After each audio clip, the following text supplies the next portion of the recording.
তুমি যে 8-10টা ছেলের সাথে জেনা করেছো, তোমার ইজ্জতের কি হবে? তোমার যে সতীত্ব তুমি নষ্ট করেছো।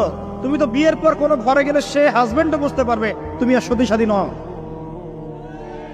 তখন তোমার কি হবে? তখন তোমার কি হবে? আর এটা যে এত ভয়াবহ মহামারী আকার ধারণ করেছে না, অনেক ক্ষেত্রে দেখা যায় স্বামী অফিসে যাওয়ার সাথে সাথেই বয়ফ্রেন্ড বাসায় হাজির। এই যে বাক্সে বাক্সে বন্দি জীবন বললাম, বাক্সে বাক্সে বন্দি ফ্ল্যাটের ভিতরে তো ঢুকলে আর বোঝা যায় না ভিতরে কি হচ্ছে। কত ফ্ল্যাটে যে জেনা হয় এখন এই শহরে আল্লাহ ভালো জানে। এই ফ্ল্যাটের প্রত্যেকটা ইঞ্চি ইঞ্চি মাটি আল্লাহর কাছে সাক্ষী দিবে। যেখানে যে মাটিতে বসে অবিবাহিত যুবক যুবতী জেনা করেছে আর বিবাহিত যুবক যুবতীরা এবং এই স্বামী স্ত্রীরা জেনা করেছে, এর ইঞ্চি ইঞ্চি মাটি আল্লাহর কাছে কথা বলবে। এর ইঞ্চি ইঞ্চি মাটি আল্লাহর সামনে কথা বলবে। ইয়াউমাইযিন তুহাদ্দিসু আখবারাহা, সেদিন তুহাদ্দিসু আখবারাহা, জমিন তার খবর বলবে আল্লাহর কাছে। জমিনের কোথায় কোন পাপ হয়েছে সব বলে দিবে। এই জমিনে এখানে দাঁড়িয়ে জেনা করেছে, ওইখানে দাঁড়িয়ে মদ খেয়েছে, ওইখানে কাউকে খুন করেছে, জমিন বলে দিবে।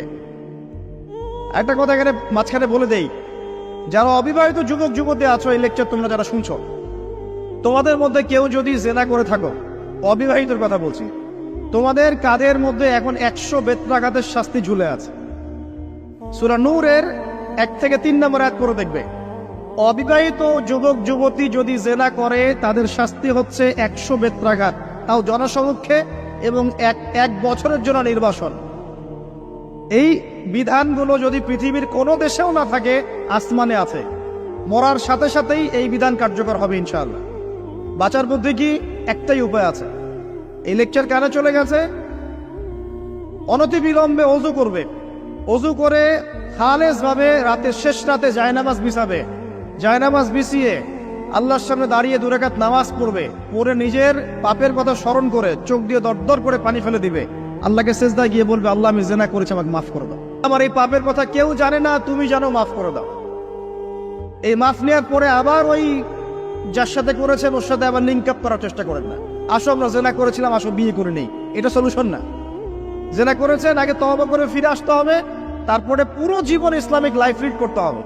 আল্লাহ যদি দেখেন যে হ্যাঁ আপনি ঠিকঠাক তওবা করে আল্লাহর কথা চলছেন, আল্লাহ তখন আপনাকে নেককার স্ত্রী দিবে ইনশাআল্লাহ।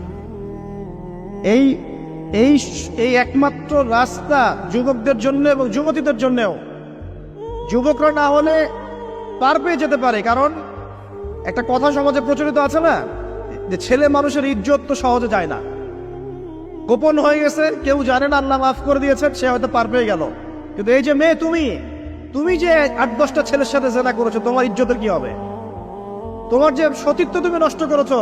তুমি তো বিয়ের পর কোনো ঘরে গেলে সে হাজবেন্ডও বুঝতে পারবে তুমি আর সতী সাথী নও। তখন তোমার কি হবে? তখন তোমার কি হবে?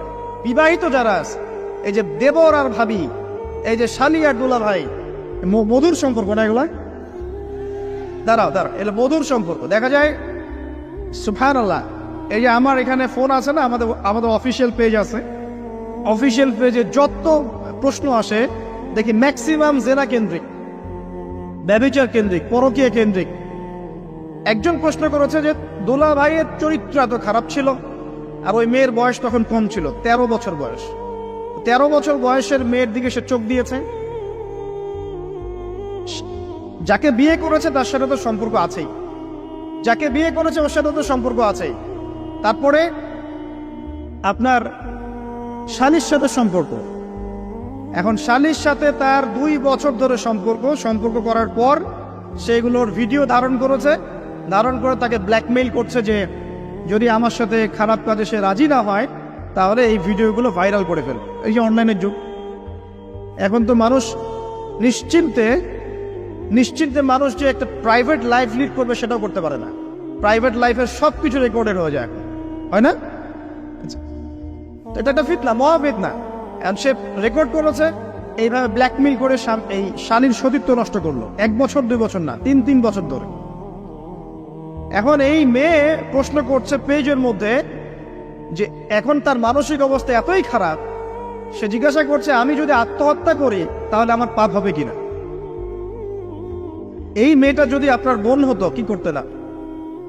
আল্লাহ না করুক এই মেয়ে যদি কারো মেয়ে হতো তাহলে কি করতেন আপনি? আপনার কাছের কেউ হলে আপনি কি করতেন? এখানে ওই শাস্তিটা না বলে সামনে যেতে পারছি না। শোনেন, যারা বিবাহিত ব্যক্তি হওয়ার পরেও পরকীয়া করেছেন, বিবাহ করার পরেও পরকীয়ার পাপে লিপ্ত ছিলেন বা এখনো আছেন, জেনে হোক না জেনে হোক করেছেন, অথবা এটা জেনে করেছেন যেটা একটা খারাপ কাজ তারপরেও করেছেন, রাসূলুল্লাহ সাল্লাল্লাহু আলাইহি ওয়াসাল্লামের হাদিস এবং আল্লাহ পাকের কালাম অনুযায়ী তাদের শাস্তি হচ্ছে কোমর পর্যন্ত মাটিতে পুঁতে ফেলে পাথর নিক্ষেপ করে রজম করে হত্যা করা। ইসলামিক যদি কোনো রাষ্ট্র থাকতো বা এটা যদি হতো, বা এটা যদি ইমামুল মাহদির যুগ হতো বা ওমর রাদিয়াল্লাহু আনহুর যুগ হতো, তাহলে এই শাস্তির বাইরে আপনি চলতে পারতেন না যদি এটা প্রমাণ হতো। এই শাস্তি যদি দুনিয়াতে কার্যকর নাও হয়, আপনি যদি তওবা না করে মারা যান, তাহলে কিয়ামতের মাঠে এই শাস্তি আপনি ভোগ করবেন। খুব মজা লাগছে পরকীয়া করতে। সকালে একটার সাথে, দুপুরে একটার সাথে, আজকে একজনের সাথে রাত কাটান, কালকে আরেকজনের সাথে রাত কাটান, খুব মজা পাচ্ছেন। রাত্রেবেলা মদ খান আর হোটেলে রাত কাটান, সকালবেলা আবার অফিসে যান। আমাদের শহরের এগুলা কালচার কোত্থেকে আসলো? এই শহরকে পবিত্র করবে কে এবং এই শহরের আসল রূপগুলো স্পষ্ট করবে কারা? খুব মজা পাচ্ছেন এগুলোতে। সুবহানাল্লাহ। একটা বিষয় বুঝাই, ইসলামে কেসাস আছে। কেসাস, মনে করেন আমাকে কেউ হত্যা করেছে, আপনি তাকে হত্যা করতে পারবেন। মনে করেন আপনি কাউকে হত্যা করেছেন, ঠিক আমাদের লজের মতো কেউ যদি কাউকে হত্যা করে তাকে ফাঁসি দেওয়া হয় না, এরকমই কেউ যদি কাউকে হত্যা করে, ইসলামের বিধান কেসাস করা, মানে হাতের বদলে হাত, চোখের বদলে চোখ, কানের বদলে কান, নাকের বদলে নাক, জানের বদলে জান, যদি প্রমাণ হয়। কিন্তু এখানেও হত্যাকারীর বাঁচার সুযোগ আছে। কিরকম? মনে করেন আপনি আমার পরিবারের কাউকে হত্যা করেছেন, আল্লাহ না করুক। এখন আপনি এসে আমাকে ক্ষমা চাচ্ছেন যে আমার ভুল হয়ে গেছে, আমি মুক্তিপণ, রক্তপণ দিব, আমাকে মাফ করে দেন। এখন আমাদের পরিবারে কি আপনাকে বললো ঠিক আছে আপনাকে মাফ করে দিলাম, আপনার কেসাস করার দরকার নেই, আপনি রক্তপণ দিয়ে দেন, তাহলে আপনি বেঁচে থাকার সুযোগ পেলেন। কথা বুঝতে পারছেন? একটা হচ্ছে মুরতাদ। মনে করেন কেউ ইসলামের কিছু বিষয়কে অস্বীকার করেছে, তাকে জেলখানায় বন্দি করে রাখা হবে, সুযোগ দেওয়া হবে যে আপনি কি এগুলো জেনে শুনে বলেছেন নাকি এর উপর অটল থাকবেন না ফিরে আসবেন। সে যদি বলে না আমি তওবা করলাম, আমি এগুলো থেকে ফিরে আসলাম, ও বেঁচে থাকার অধিকার পেয়ে গেল। কিন্তু বিবাহিত ব্যক্তি যারা ব্যভিচার করেছে, বিবাহিত ছেলে বা মেয়ে ব্যভিচার করেছে, তওবা করে যদি ফিরেও আসে, রজমের শাস্তি থেকে বাঁচার কোনো সুযোগ নেই। আল্লাহর কাছে ক্ষমা চান, ইস্তেগফার করেন।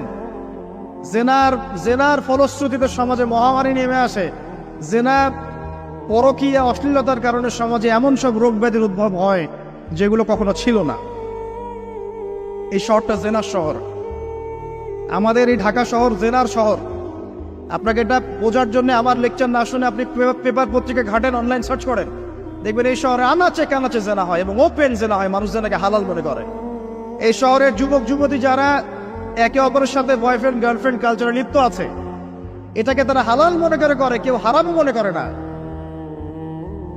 কত বড় সাহস দেখায়। আর রাস্তা দিয়ে আমরা হেঁটে গেলেও বয়ফ্রেন্ড গার্লফ্রেন্ড এসে আমাদেরকে সালাম দেয়, হুজুর আমাদের জন্য একটু দোয়া করেন। তো প্রত্যেকটা পার্কে পার্কে যাবেন, এই যে আপনাদের রেস্টুরেন্টগুলোতে যাবেন, দর্শনীয় যে স্পটগুলো সেখানে যাবেন, দেধার সে জেনা হচ্ছে, জেনা আর জেনা। আমি এই যুগের কথাই বলছি। নবী সাল্লাল্লাহু আলাইহি ওয়াসাল্লাম বলছেন, আমাদের নবী বলছেন, আমার উম্মতের একটা অংশ, সবাই না, আমার উম্মতের একটা অংশ অবশ্যই জেনাকে হালাল করে নেবে, অবশ্যই মদকে হালাল করে নেবে, মদ পান করবে কিন্তু মদের নাম অন্য দিবে, এবং তারা গান বাজনা বাদ্যযন্ত্র নর্তকীদেরকে হালাল মনে করে নিবে। নবী সাল্লাল্লাহু আলাইহি ওয়াসাল্লাম বলেছেন, যখন সমাজে এরকম পাপ বাড়ে তখন সমাজে এমন সব রোগ ব্যাধি আসে যা আগে কখনো ছিল না। এবং এদের ব্যাপারে নবীজি বলেছেন, একদিন সকালবেলা আল্লাহ পাক এদেরকে বানর এবং শুয়োর বানিয়ে দিবেন। কিয়ামতের আগে এই ঘটনাও ঘটবে, বিকৃত হবে। ভূমিধস, ভূমিকম্প, ভূমিধস এবং আকৃতির বিকৃতি, এগুলো আযাব আসবে আল্লাহর পক্ষ থেকে, এই জেনা, এই ব্যভিচার, এই পরকীয়া, নোংরামি, অশ্লীলতার কারণে। ঘরে ঘরে এগুলা বয়ফ্রেন্ড গার্লফ্রেন্ড কালচার। কেউ মনে করে না যে এগুলা হারাম, কেউ মনে করে না যে আমার এই যে সহপাঠী আমার গায়রে মাহরাম, এই গায়রে মাহরাম শব্দটাই নাই। কাজিন, চাচাতো বোন, মামাতো বোন, খালাতো বোন, এই যে কাজিন, এরা জেনা করছে। কি দেখা বাকি রেখেছে এই যুগে আমরা দেখছি যে নিজের মেয়ের সাথে পিতার শারীরিক সম্পর্ক। পেপার পত্রিকা পড়েন, একটু অনলাইন ঘাটেন, দেখেন কোন যুগে আছেন আপনি। সমাজে ন্যায় অন্যায় হক বাতিলের মানদণ্ডই উল্টে যাবে। মানুষ ন্যায়কে অন্যায় মনে করবে, অন্যায়গুলোকে ন্যায় মনে করে নিবে। কোনো মানদণ্ড নাই, কোনো মানদণ্ড নেই। আমাদের শহরের এই অবস্থা, শান্তিতে কিভাবে ঘুমাবেন আপনি? নিশ্চিন্তে থাকবেন কিভাবে? কখন যে আল্লাহর গজব চলে আসে।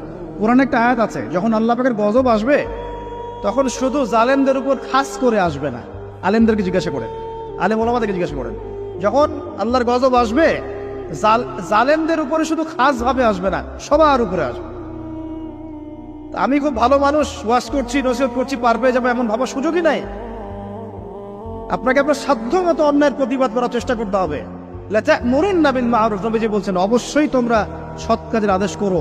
ওয়ালা তানহাউন্না আনিল মুনকার, অবশ্যই অসৎ কাজে নিষেধ করো। আও লা ইউশিকান্নাল্লাহু আন ইয়াবআসা আলাইকুম ইকাবাম মিন, অন্যথায় আমি আশঙ্কা করি তোমাদের উপর আল্লাহর পক্ষ থেকে বিশাল গজব আসবে। সুম্মা তাদউনাহু, এরপর তোমরা সবাই আল্লাহর কাছে দোয়া করবে, আল্লাহ গজব সরিয়ে দাও, সরিয়ে দাও। লা ইউস্তাজাবু দুআকুম, তোমাদের দোয়া কবুল করা হবে না।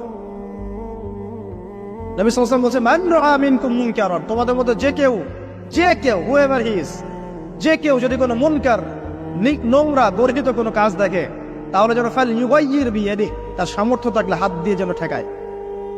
সামর্থ্য থাকলে হাত দিয়ে যেন ঠেকায়। যাদেরকে আল্লাহ পাক হাত দিয়ে ঠেকানোর ক্ষমতা দিয়েছেন তাদেরকে আল্লাহ জিজ্ঞাসাবাদ করবেন, কেন ঠেকালে না তুমি?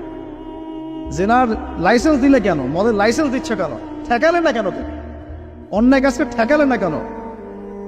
যদি তুমি না পারো, ওয়াইল্লাম ইয়াস্তাতি, যদি সে না পারে, তাহলে ফাল ইউগাইয়ির বিলিসানি, তাহলে যেন মুখ দিয়ে সেটা প্রতিবাদ করে।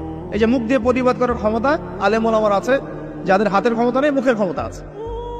সেটাও যদি না পারে, ওয়াইল্লাম ইয়াস্তাতি, সেটাতেও যদি সে সক্ষম না হয়, ফাবিকলবি, তাহলে যেন অন্তর দিয়ে ঘৃণাটা পর্যন্ত করে। ওয়াবিযালিকা আদআফুল ঈমান, এটা হচ্ছে ঈমানের সবচেয়ে নিকৃষ্ট একটা অবস্থা, সর্বনিম্ন অবস্থা। এর নিচে ঈমানের কোনো অবস্থাই নাই। তার মানে অন্যায় দেখে আমাদের যাদের মনে কোনো ফিলিংসই কাজ করছে না, তার মানে আমাদের ঈমান নাই। আসলে সহজ কথা, ঈমানের সেই তেজ নাই আমাদের মধ্যে। আসুন, একটা ব্যাখ্যা এটাও হতে পারে সমাজে ন্যায় অন্যায় হক বাতিলের মানদণ্ড উল্টে যাবে। একটা জায়গায় যাচ্ছি, তার আগে একটা কথা বলতে ভুলে গেছিলাম। এখন কিন্তু এই যে মেয়ে, তুমি যে 8-10টা ছেলের সাথে জেনা করেছো, তোমার ইজ্জতের কি হবে? তোমার যে সতীত্ব তুমি নষ্ট করেছো, তুমি তো বিয়ের পর কোনো ঘরে গেলে সে হাজবেন্ডও বুঝতে পারবে তুমি আর সতী সাথী নও। তখন তোমার কি হবে? তখন তোমার কি হবে? আর এটা যে এত ভয়াবহ মহামারী আকার ধারণ করেছে না, অনেক ক্ষেত্রে দেখা যায় স্বামী অফিসে যাওয়ার সাথে সাথেই বয়ফ্রেন্ড বাজায় হাজির। এই যে বাক্সে বাক্সে বন্দি জীবন বললাম, বাক্সে বাক্সে বন্দি ফ্ল্যাটের ভিতরে তো ঢুকলে আর বোঝা যায় না ভিতরে কি হচ্ছে। কত ফ্ল্যাটে যে জেনা হয় এখন এই শহরে, আল্লাহ ভালো জানে। এই ফ্ল্যাটের প্রত্যেকটা ইঞ্চি ইঞ্চি মাটি আল্লাহর কাছে সাক্ষী দিবে। যেখানে যে মাটিতে বসে অবিবাহিত যুবক যুবতী জেনা করেছে আর বিবাহিত যুবক যুবতীরা এবং এই স্বামী স্ত্রীরা জেনা করেছে, এর ইঞ্চি ইঞ্চি মাটি আল্লাহর কাছে কথা বলবে। এর ইঞ্চি ইঞ্চি মাটি আল্লাহর সামনে কথা বলবে। ইয়াউমাইযিন তুহাদ্দিসু আখবারাহা, সেদিন তুহাদ্দিসু আখবারাহা, জমিন তার খবর বলবে আল্লাহর কাছে। জমিনের কোথায় কোন পাপ হয়েছে সব বলে দিবে। এই জমিনে এখানে দাঁড়িয়ে জেনা করেছে, ওইখানে দাঁড়িয়ে মদ খেয়েছে, ওইখানে কাউকে খুন করেছে, জমিন বলে দিবে। একটা কথা এখানে মাঝখানে বলে দেই, যারা অবিবাহিত যুবক যুবতী আছো, এই লেকচার তোমরা যারা শুনছো, তোমাদের মধ্যে কেউ যদি জেনা করে থাকো, অবিবাহিতর কথা বলছি, তোমাদের কাঁধের মধ্যে এখন 100 বেত্রাঘাতের শাস্তি ঝুলে আছে।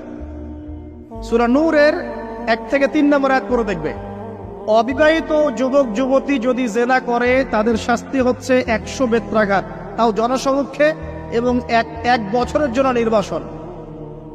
এই বিধানগুলো যদি পৃথিবীর কোনো দেশেও না থাকে, আসমানে আছে।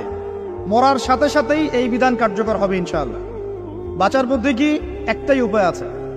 এই লেকচার কানে চলে গেছে, অনতিবিলম্বে ওযু করবে। ওযু করে খালেস ভাবে রাতের শেষ রাতে জায়নামাজ বিছাবে। জায়নামাজ বিছিয়ে আল্লাহর সামনে দাঁড়িয়ে 2 রাকাত নামাজ পড়বে। পড়ে নিজের পাপের কথা স্মরণ করে চোখ দিয়ে দরদর করে পানি ফেলে দিবে। আল্লাহকে সিজদায় গিয়ে বলবে, আল্লাহ আমি জেনা করেছি, আমাকে মাফ করে দাও। আমার এই পাপের কথা কেউ জানে না, তুমি জানো, মাফ করে দাও। এই মাফ নেওয়ার পরে আবার ওই যার সাথে করেছেন ওর সাথে আবার লিঙ্ক আপ করার চেষ্টা করেন না।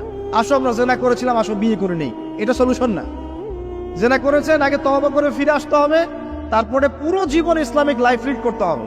আল্লাহ যদি দেখেন যে হ্যাঁ আপনি ঠিকঠাক তওবা করে আল্লাহর কথা চলছেন, আল্লাহ তখন আপনাকে নেককার স্ত্রী দিবে ইনশাআল্লাহ। এই এই এই একমাত্র রাস্তা যুবকদের জন্য এবং যুবতীদের জন্যও।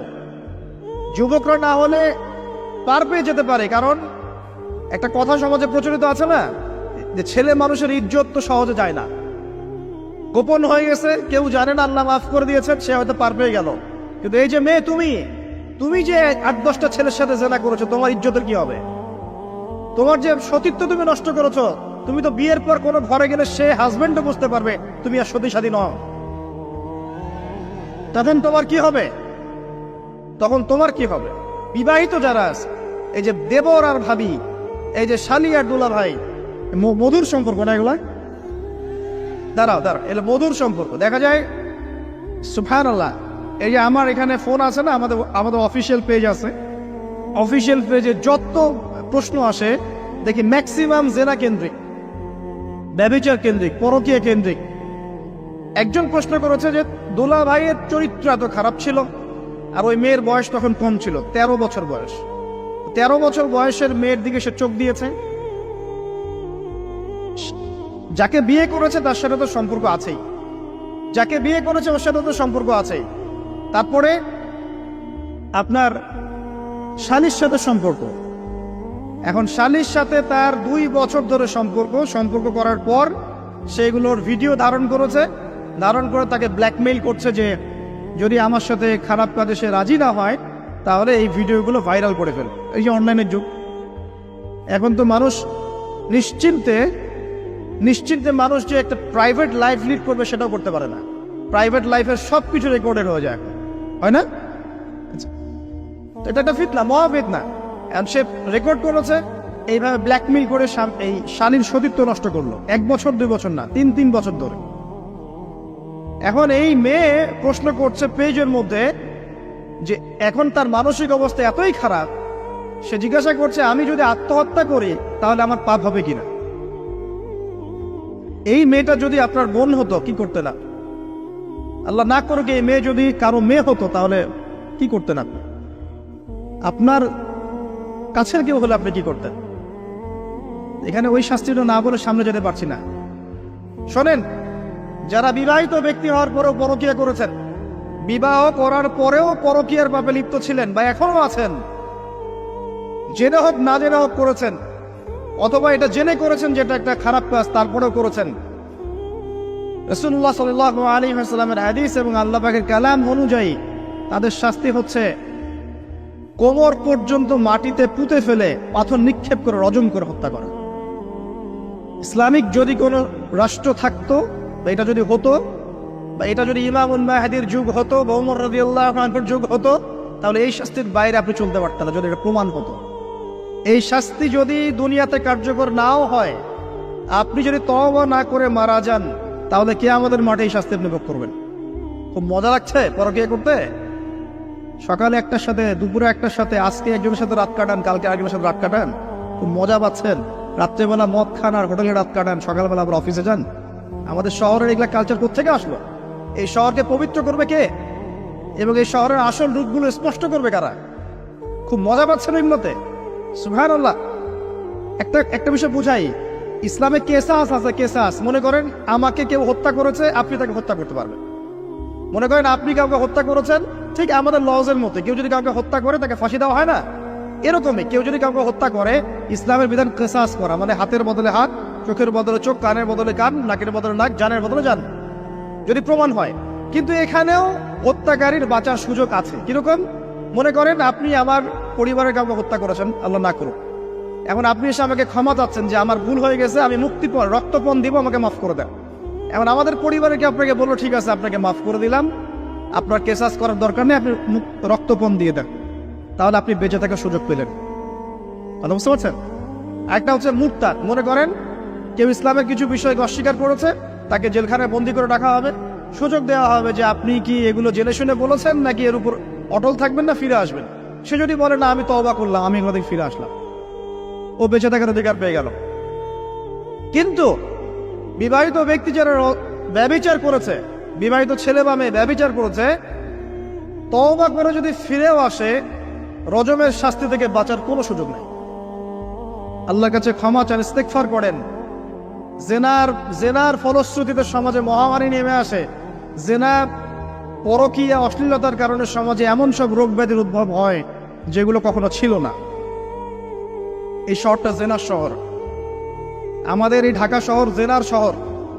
আপনাকে এটা বোঝার জন্য আমার লেকচার না শুনে আপনি পেপার পত্রিকা ঘাটেন, অনলাইন সার্চ করেন, দেখবেন এই শহরে আনাচে কানাচে জেনা হয় এবং ওপেন জেনা হয়, মানুষ জেনাকে হালাল মনে করে। এই শহরের যুবক যুবতী যারা একে অপরের সাথে বয়ফ্রেন্ড গার্লফ্রেন্ড কালচারে লিপ্ত আছে, এটাকে তারা হালাল মনে করে, কেউ হারাম মনে করে না। কত বড় সাহস দেখায়। আর রাস্তা দিয়ে আমরা হেঁটে গেলেও বয়ফ্রেন্ড গার্লফ্রেন্ড এসে আমাদেরকে সালাম দেয়, বুঝুন আমাদের জন্য একটু দোয়া করেন।